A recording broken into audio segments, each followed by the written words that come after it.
cette rencontre qu'il permet entre nous et vous qui nous suivez dans les différentes plateformes.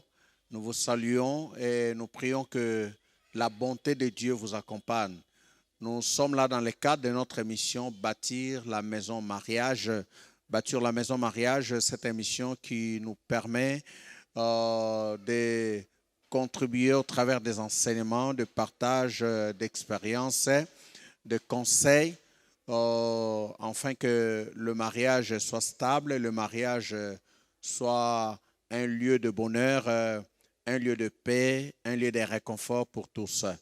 Nous vous saluons et nous sommes très contents de savoir que vous êtes là en train de nous suivre. Si c'est pour la première fois, ne manquez pas de vous abonner à notre chaîne, de partager aussi, pourquoi pas liker, ça sera pour la gloire de Dieu. Nous ne pouvons pas commencer cette émission sans nous remettre entre les mains de celui qui a créé le mariage, c'est l'Éternel notre Dieu. Prions le Seigneur. Père Tout-Puissant, que ton nom soit béni. Le Dieu qui nous aime, le Dieu qui nous montre le chemin à suivre pour que nos mariages soient stables, pour que nos mariages soient un lieu de paix où nous nous affermissons dans notre engagement avec toi et que nous produisons de fruits durables par rapport à la société. Merci de nous accompagner dans cette émission. Au nom de Jésus-Christ. Amen. Bien-aimés, lors du dernier numéro de l'émission, nous avons continué à parler sur les raisons pour lesquelles Dieu a voulu que le mariage y soit.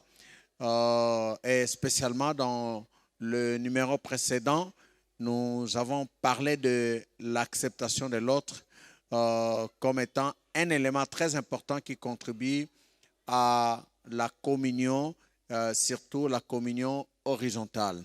Et c'est pourquoi nous avons dit qu'il est très important qu'il y ait l'acceptation de soi pour qu'on accepte l'autre. Il est très important qu'on se découvre, qu'on puisse se connaître pour connaître l'autre, parce que la connaissance de soi fera qu'on puisse découvrir ce qu'on a de commun avec l'autre partenaire, votre mari, votre épouse, et ce qu'on a de différent avec lui ou avec elle. Et nous avons insisté sur le fait que ce qu'on a de commun permet à ce qu'on puisse faire asseoir une base commune qui va vous soutenir dans votre foyer.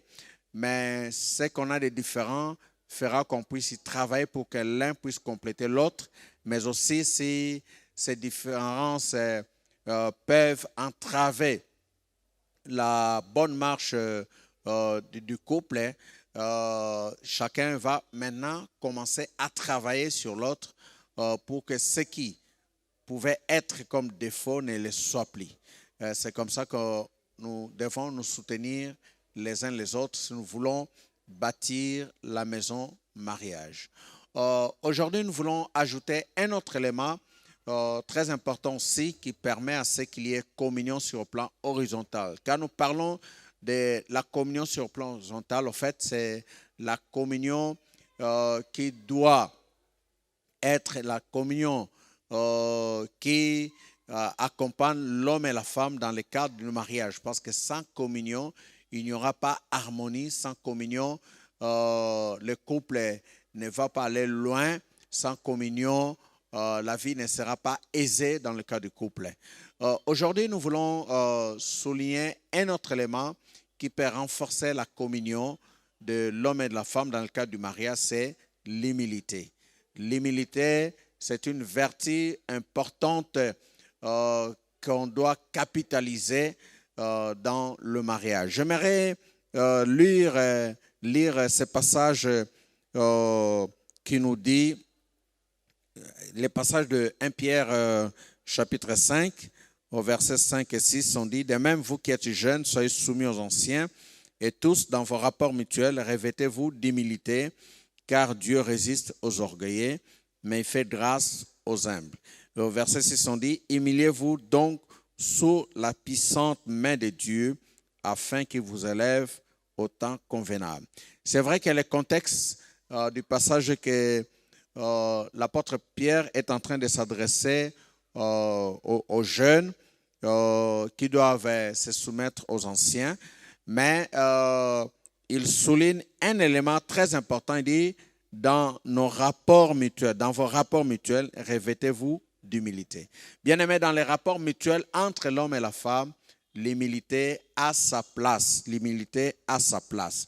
Et l'humilité, comme je l'ai dit, c'est une vertu importante pour tout enfant de Dieu. Vous savez, même le Seigneur Jésus-Christ, il est l'exemple, le modèle de l'humilité. La Bible dit, il s'est humilié jusqu'à accepter la mort sur la croix, parce qu'il s'est humilié, parce qu'il a obéi à son Père. En retour, Dieu l'a élevé. Lui a donné un nom qui est au-dessus de tout nom. Bien-aimé, sans humilité, il sera difficile, voire même impossible, qu'il y ait communion entre l'homme et la femme. Pourquoi nous insistons sur l'humilité? Parce que dans la vie des couples, les couacs ne manquent pas, les incompréhensions ne manquent pas, les désaccords ne manquent pas, les tensions ne manquent pas, ça arrive. Mais si on n'est pas humble, on ne saura pas continuer la marche avec l'autre. La Bible dit Dieu résiste aux orgueilleux. Vous savez, il y a des petits problèmes qu'on pouvait régler facilement dans certains foyers, mais à cause de l'orgueil, ce qui paraissait être un petit problème est devenu un grand problème qui a provoqué la séparation, qui a malheureusement conduit certains couples au divorce. Apprenons le chemin de l'humilité. Pourquoi? Parce que l'humilité aidera l'homme, tout comme la femme, à accepter que j'ai commis une erreur, que j'ai dit ce qu'elle ne pouvait pas dire, que je réagis de la mauvaise façon et que je m'humilie, je présente mes excuses, je demande à mon mari de me pardonner, je demande à ma femme de me pardonner, je demande à mes enfants de me pardonner pour que le climat puisse redevenir serein. C'est très important de pouvoir évoluer dans un climat où on manifeste l'humilité. Ceci est exigé pour l'homme tout comme pour la femme. Peut-être que les hommes peuvent être imbus d'eux-mêmes pour dire, bon, je suis homme, il faut qu'ils sentent que je suis homme, m'humilier c'est une faiblesse. Non, l'humilité n'est pas une faiblesse. Au fait, l'humilité, ça montre que la personne a un grand caractère. C'est pourquoi vous verrez même notre Dieu s'humilie.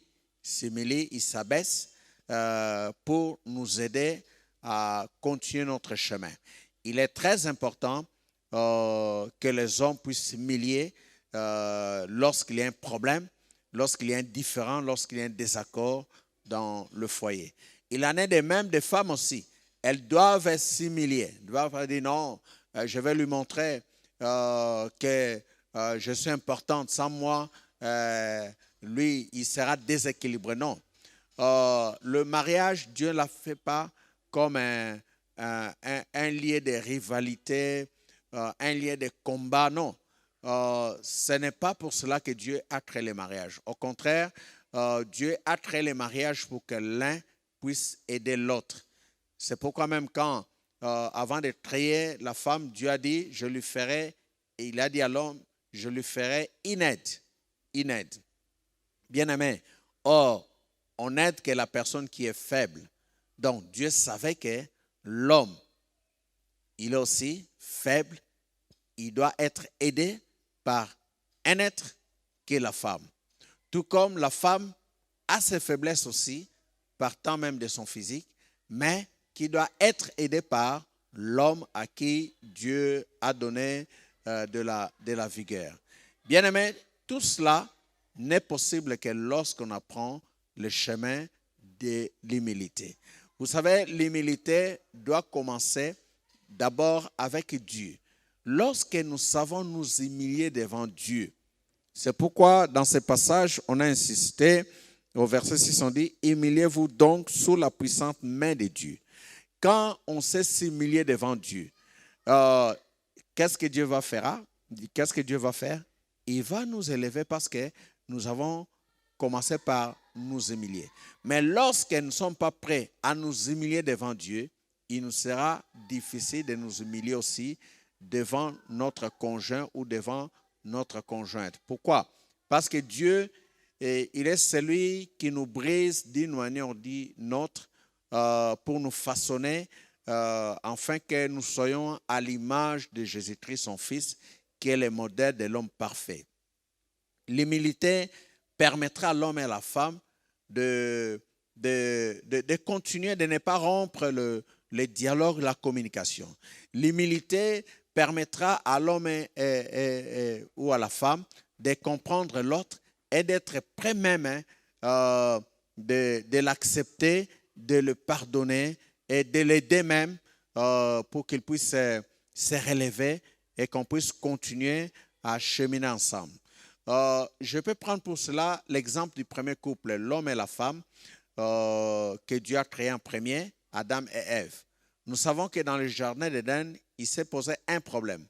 Et quand Dieu a interpellé l'homme, la Bible dit, l'homme, il a manifesté un ton accusateur, jusqu'à dire à Dieu, c'est la femme que tu m'as donnée, qui m'a donné le fruit que je mangeais.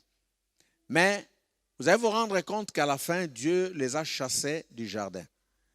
Le fait que Dieu les a chassés ne les a pas séparés. Au contraire, ils ont continué à mener leur vie. C'est comme ça qu'ils ont eu leurs enfants Caïn, Abel et les autres enfants qui s'en ont suivis. Donc, ils ont continué leur marche. Ils n'ont pas rompu leur relation alors qu'il y avait un problème.